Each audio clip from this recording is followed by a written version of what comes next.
የፈጣሪ ያለ ልጁ ልገሉት ነው እንዴ? ምንድነው የሚያተራምሳችሁ? ምንድነው እንደዚህ የሚያግመለመላችሁ? ምንድነው እንደዚህ የሚያተራምሳችሁ?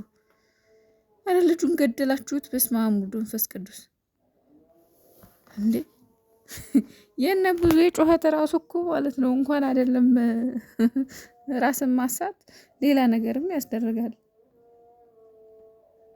በቃ ሁላችሁም ውልቅ ብላችሁ እኮ ከአብርሽ ህይወት ውጡ፣ ወይ ካልሆነ ልትገሉት ነው እንዴ? ፈጣሪ ያለ።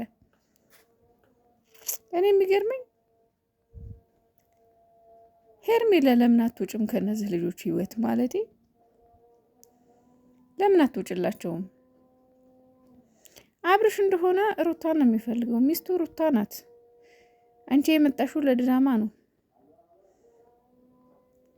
ይሄ ታላቅ ወንድም ተብዬው ደግሞ በጣም ታበዛዋለህ። ምንድነው እንደዚህ መሆን? በጣም ነው ያበዛኸው።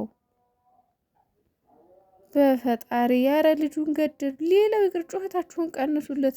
ጩኸታችሁ ብቻ ራሱ ፌንት ያስነቅላል። ጩኸታችሁን እርስቲ ቀንሱለት።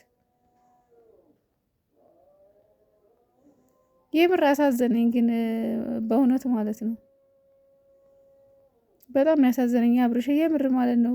ጸበል ያስፈልግሃል። በጣም ጸበል ውሰዱ። ትልቅ ኦርቶዶክስ ይሆናችሁ የእውነት ቤተሰብ ይሆናችሁ ውሰዱት ጸበል። በጣም ጸበል ያስፈልገዋል። ይሄ ልጅ በጣም እየተጎዳ ነው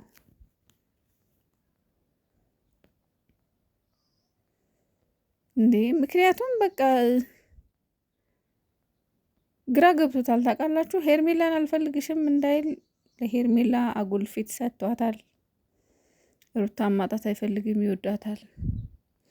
ለማንኛውም ኤፋና ሩታ ይዟችሁ እንግዲህ ፈጣሪ ያግዛችሁ። ጠንካራ ናችሁ፣ ጠንካራ ሆኑ። በተለይ ሩታ ከምን ጊዜም በላይ አሁን ጠንካራ የምትሆኝበት ሰዓት ነው። ጠንካራ መሆን አለብሽ። እስከዛሬም ጠንካራ ነሽ። ከእስከዛሬው በላይ ደግሞ ዛሬ መጠንከር ይጠበቅብሻል። ጠንክሬ የኔ ጀግና ሴት። ናይ የአብርሽ መጨረሻ ምንድን ነው ግን? እንደው አሳዘንከኝ። ብቻ ፈጣሪ ማርህ፣ የእውነት ፈጣሪ እርዳህ፣ ፈጣሪ ማርህ እንጂ አጨልለው አሳብለው ገደል ሊሰዱ ነው።